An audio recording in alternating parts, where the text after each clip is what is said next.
Okay guys, panibagong vlog na naman tayo. Panibagong project naman tayong pupuntahan natin guys. So nandito tayo ngayon sa area ng mga native chicken. Nakarang vlog natin nandun tayo sa Rhode Island Chicken. So ngayon, alam naman natin ngayon, panahon ng crisis. Talaga namang napakamahal ng bilihin. Mahal ng transportation like diesel and gasoline. So hindi ka na pupunta doon sa tindahan para bumili ng ganito kung meron ka ng may puproduce dito mismo sa bakuran mo mga travelers. So tara, let's go. Yan, ito naman yung bibe. Yan, itik kung tawagin. Yan, so, yan, sa incubator lang din yung mga travelers na produce. Kaya medyo mailap talaga yung itik. Sa incubator lang yung sila na produce. So, dumami na sila. Ito yung maganda pang padami rin ng itlog talaga. Kung gusto nyo na hindi ka nabibili talaga ng itlog sa labas na gusto mo magdabilis yung production ng itlog ito. Ito maganda. Maganda yan siya pang balot mga travelers, no? Yan.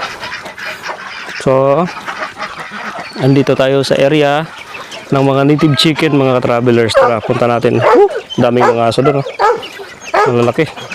So, native chicken, kadalasan yun talagang mas maganda yung pang-ihaw kasi gawa ng maganda yung lasa at marimis yung sabaw, mga travelers. So, dito, punta tayo sa mga itlogan ng mga manok, guys, no? Tara. Yan.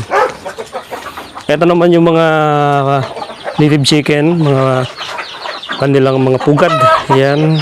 Nagpaparami ngayon ng native chicken dahil nga sa pagdating ng panahon ng crisis, mga ka-travelers, ang native chicken yung isang pinakamagandang paramingin.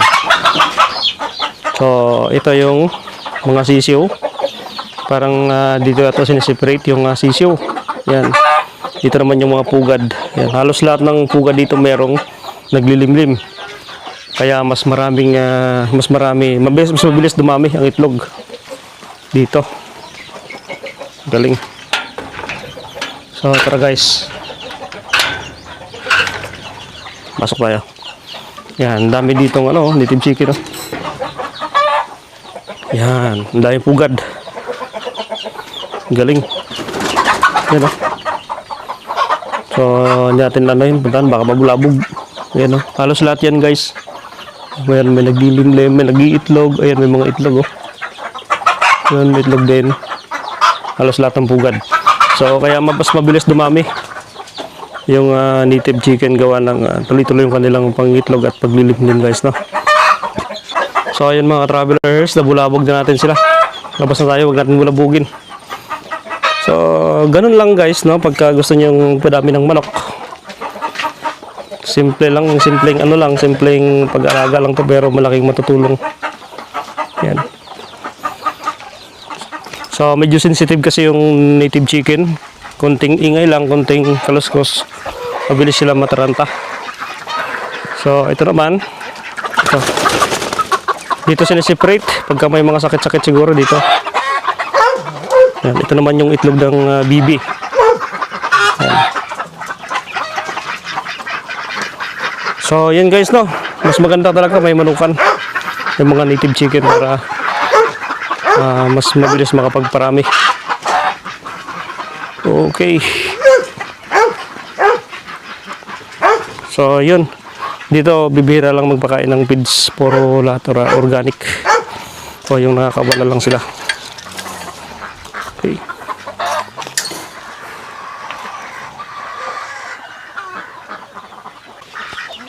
Yan.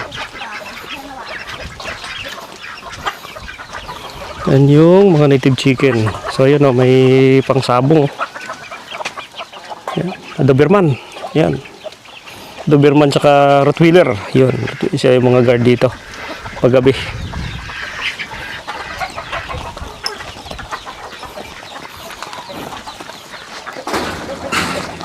Hindi na sila nakakawalakot. Hindi na siya nakakalabas. Diyan na lang yan sila. Dami nag-gilimlim, oh.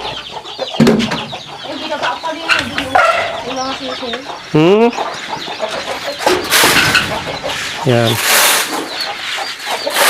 Maintenance yung pinapakain mo, no? Maintenance. Ayun yung sisiyo. Ang dami, oh. Doon, no, sa kabila. Naku, mabilis na naman dumami. Ang daming naglilimlim, oh. Oh. Manang itlog pa, naglilimlim, halos lahat. Ayan, tumutok ka siya. Oh. Di mo kaya yan. Galing. Ayun yung tandangkot. Oo. Laki oh. Pero mas malaki yung sa amin doon na ano. Yung Bob Orpington. Ha? Ayun, binaba ko kanina. Ayan yung bago. Naku, ang dami naman. Oo, malaki na. Bilis dumami yan. Ayun, may Rhode Island na ano. Ayun. Ah, yung maliit. Galing no? Ano yung dito lang pinalimliman? Ganda. Ano ng Rhode Island? Dito lang inalang ng ano na. Ah. Bilis dumami. Nasunod na mga buwan, malaki na to. Oo. Mga ganyan no? Dami namatay dyan, may kityatang Eh, lalo na pag idagdag dito yung sa Tugigaraw. Nako, kumain dyan. puno na. Ang dami rin sa Tugigaraw. Native. Oo, dami dun. Native. Dito ko kanina. Pag nagpapakain kami doon paghapon, ang dami sa ano eh. Tipon-tipon. Ang dami. Oh, naubos na no. Itong kugon lang ata, hindi nila tinutukan no. Ha? Tinutukan nila to? Hindi. Nagkamasa ko kanina yan. Kalaban lang dito, init to.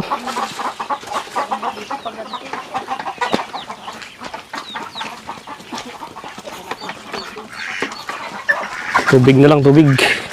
Laki ako kanina. Ano yung ba't naka-separate? Ba't naka-separate sila?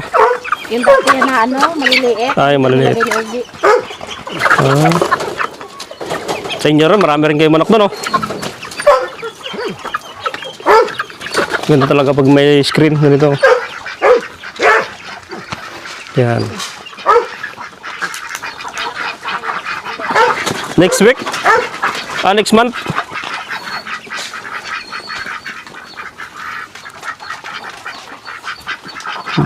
Pag dinala dito yung mga manok, marami na.